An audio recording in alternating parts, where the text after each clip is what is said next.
Hello, everyone. Thank you once again for joining us on this channel, My Printer Story. On this channel, we'll talk about EB1A and EB2-NIW. In today's episode, I'm going to interview Onas. He's going to be talking about the challenges he faced while adjusting his status as part of his EB2-NIW petition.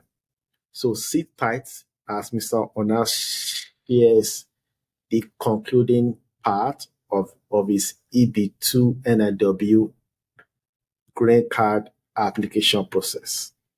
Thank you once again, Mr. Onas, for joining us. So for those that did not watch the first episode, can you briefly introduce yourself? Tell us your first name, what you do for a living. You don't need to mention the name of your company. Just give us a general overview of who you are. Yeah, thank you, Bobola. My name is Onas. Like I said in the previous episode, I had my first degree in Nigeria, mechanical engineering. I also have two master's degrees, one in petroleum engineering and one in engineering management. My second master's is actually in engineering management from the University of Houston, Clear Lake. So I actually reached out to Bobola to assist in crafting my EB2-NIW. I currently work as an operations manager. Before now, I was working as a safety specialist. I work as an operations manager in the same company. Okay, thank you so much. So in the previous episode, you told us how you filed for EB2 NIW. You did pre-print processing. You got an RFE. You responded to the RFE, and eventually your petition was approved in May 2023.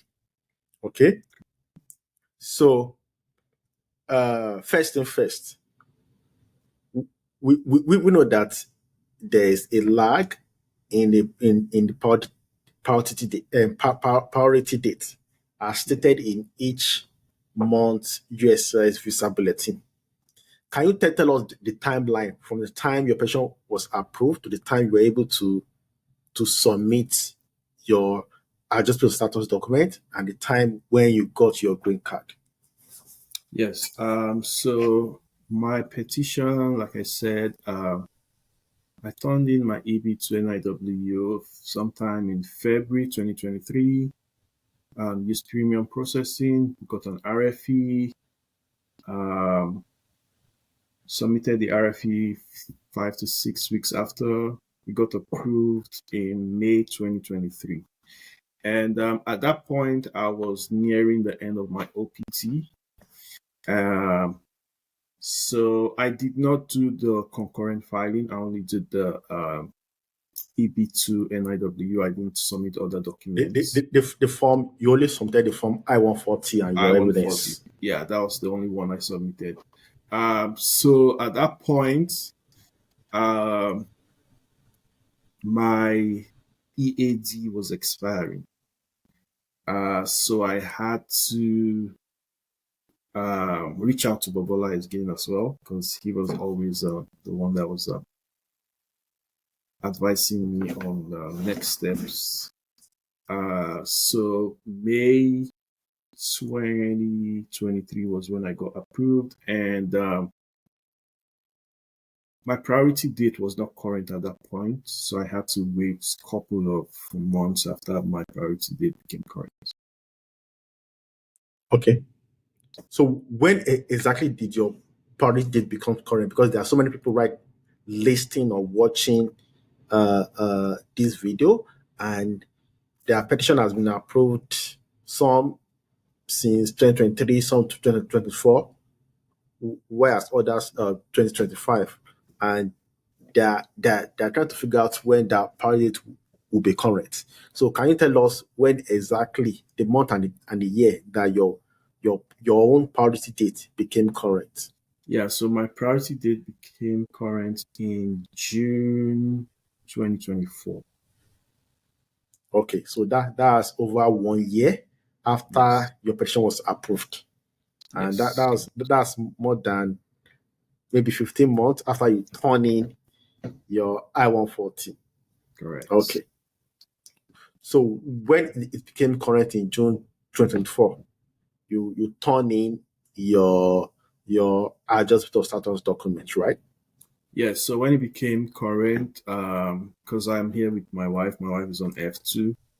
Mm. So we went ahead and the medical, did the medical, and then also turned in our I-485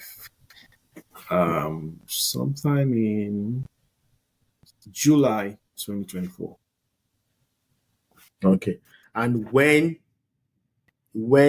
did USCIS approve your I-485 and also approve your wife's one? And when did you get your green card? Yes, so before the I-485 was approved, the I-765, because I applied for the employment authorization. Mhm. Because at that point, I had gone back to school. I was doing I had gone back to school to start a PhD program.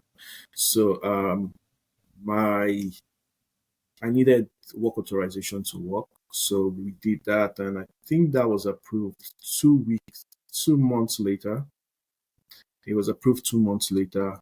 And then our I-485 was approved in February 2025. Okay, so you got your green card in February too? Yeah, 2 weeks Okay, after it was approved. okay, great, awesome. So can you tell us, did you face any challenge during your adjustment of status? I would say the only challenge I faced was to maintain my legal status in America. Because, And how are you able to maintain it? yes, because after my OPT, because my OPT was nearing expiration when I turned in my I-140. I think my OPT was meant to expire the month after. That was in June 2023. It was meant to expire June 2023. And so I decided to go back to school just to maintain status. I had to enroll for a PhD program. So that was what I was doing until my priority date became current. Okay, okay, great, great, awesome.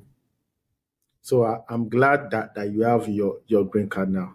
Can you tell us any the benefit of having a green card? Are there things that you have been able to do now that you have a US green card that you were not able to do before? So before I had my green card, I was actually contemplating on applying for advanced parole. Because since I left Nigeria in 2017, I've not gone back home. So one of the reasons why I wanted advanced parole was because my dad was ill. I was planning on going home to see him. And so at the period I was thinking of applying for the advanced parole was when my green card was approved. So it just worked out well for me because I was already planning on traveling to Nigeria and it got approved. So there was no need to apply for advanced parole. Right.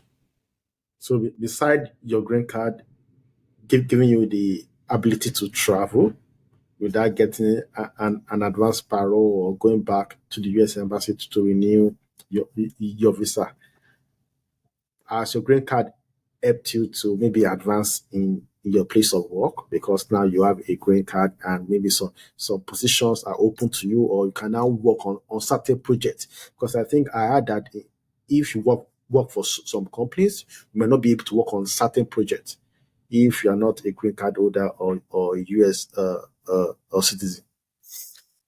Yeah, that's correct.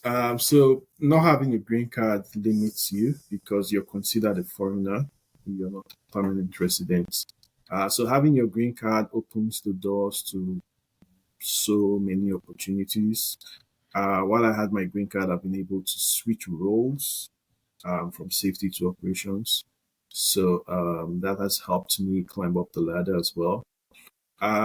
Also, it opens up doors because there are numerous jobs that you probably want to apply to, and it has that caveat of would you now or in the future require job sponsorship?